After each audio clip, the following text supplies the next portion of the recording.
Ce volume, il a été pensé à partir d'un séminaire qui s'est tenu 2 ans à l'EHESS. Et on a fait le constat, durant les échanges qui se sont tenus pendant ce séminaire, que les sciences sociales du droit, et notamment la sociologie du droit, a souvent tendance à mettre à distance le droit comme phénomène en tant que tel, derrière d'autres catégories, d'autres scènes judiciaires, d'autres processus. Et donc l'un des enjeux du volume, c'était véritablement de réinvestir le droit pleinement, et de tenter de s'en saisir. Et donc le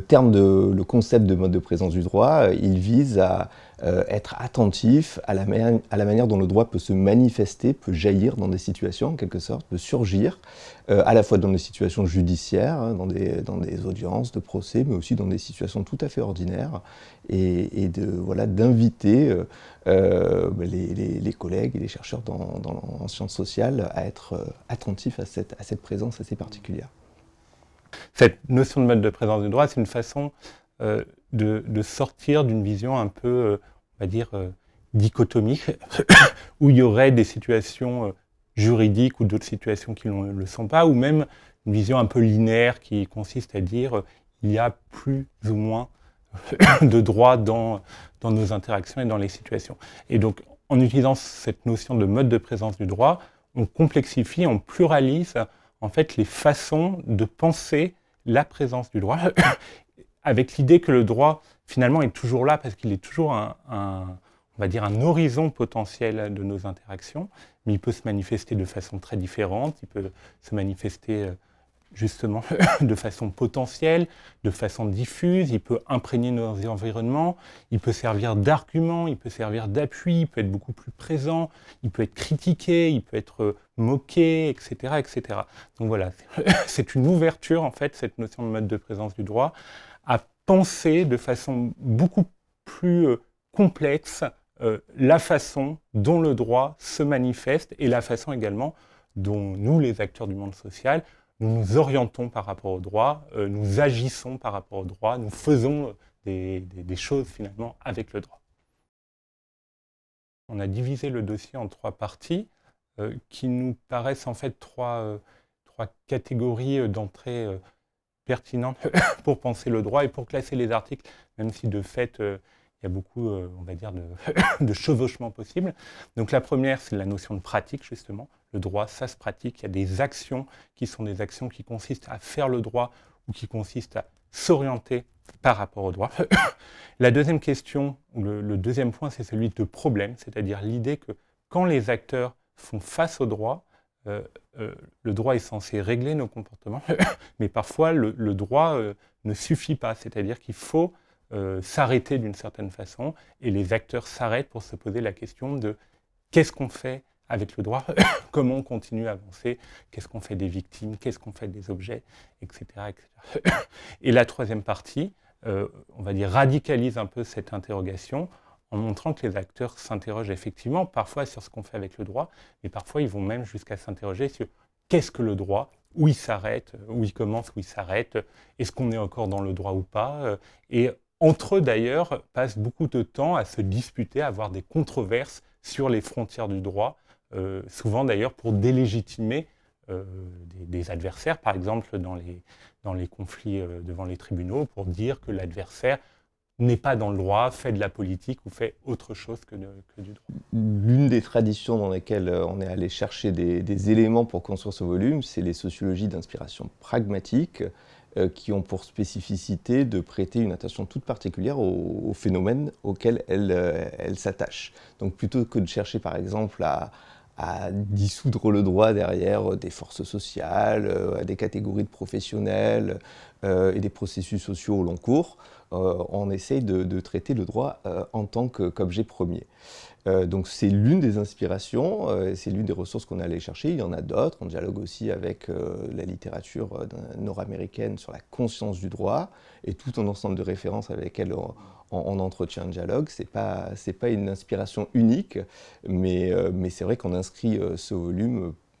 précisément dans les sociologies d'inspiration pragmatique. Disons qu'il y a un air de famille dans les sociologies sur lesquelles on s'appuie, qui est l'intérêt pour la pratique, l'intérêt pour saisir l'action, et ici l'action par le droit, donc qu'on soit du côté du pragmatisme, de l'ethnométhodologie, de certaines sociologies nord-américaines, même si on considère, notamment les sociologies dites Legal Consciousness Studies, qu'on considère qu'elles sont justement parfois un peu trop éloignées de ce domaine de la pratique et un peu trop mentalistes. Mais en tout cas, c'est quand même un ensemble de travaux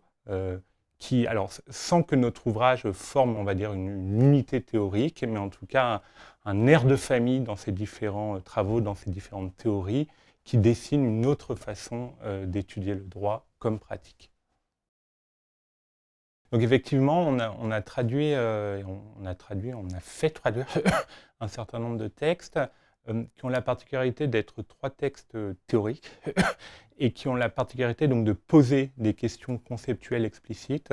parce que le domaine des sciences sociales du droit est un domaine très riche, qui s'est beaucoup développé ces dernières années ou depuis 10 ou 20 ans, avec plein de fils de discussion, d'objets, de thématiques passionnantes. Mais on pensait également être à un moment finalement où il était nécessaire peut-être de réinterroger certaines autres questions qui étaient restées dans l'ombre ou en tout cas qui n'étaient pas abordées de façon totalement frontale. Et donc les 3 articles ont en commun en tout cas de poser à chaque fois des cadres, des concepts, de prendre des positions fortes avec l'idée que c'est ça aussi la science et donc la sociologie ou les sciences sociales du droit, des discussions théoriques sur un certain nombre de questions. Donc l'un des textes qu'on a traduit dans cet ouvrage, c'est un article de Brian Tamanea, qui est un juriste et qui nous offre des outils en quelque sorte pour appuyer le geste général de l'ouvrage. Il nous dit qu'il n'est pas nécessaire en sciences sociales du droit d'adopter une définition définitive. Il liste notamment toutes les définitions successives du droit qui ont été données par nombre de ses collègues. Il nous dit en fait une solution alternative qui est plus ouverte, c'est de suivre comment les acteurs eux-mêmes catégorisent ce qu'est le droit, identifient et fixent aussi des frontières avec d'autres modes de normativité. Et c'est là une ressource très précieuse pour nous pour aller dans la direction de l'ouvrage. Alors, l'un des textes dans ce volume, c'est un texte de Pauline Barraud de Lagerie sur l'affaire Total Climat, donc une entreprise qui se retrouve au tribunal parce qu'elle n'a pas respecté potentiellement son devoir de vigilance, c'est-à-dire ses responsabilités sociales et environnementales. Et donc dans cet article, Pauline Barraud de Lagerie, elle étudie la manière dont les avocats de l'entreprise et les avocats des ONG s'affrontent sur la définition du droit et la définition de la politique. Et elle montre comment, plutôt que 2 camps opposés qui seraient l'un du côté du droit et l'autre du côté de la politique, en fait, c'est plutôt la manière dont elles agencent, dont chaque partie agence ces 2 éléments qui est au cœur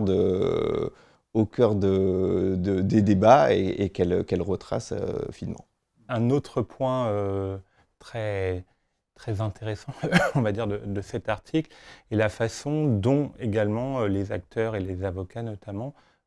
reçoivent les jugements et les évaluent, c'est-à-dire mobilisent tout un ensemble de critères proprement juridiques ou non pour faire sens finalement aux décisions juridiques. Donc c'est toute cette dimension, on va dire, critique du droit, critique de la qualité de la décision, critique des origines ou du sens, de la fonction également de cette décision, et montre également comment cette critique, comment ce travail de réception, de réappropriation, de mise en discussion de la décision judiciaire va également orienter par la suite les décisions, va réorienter finalement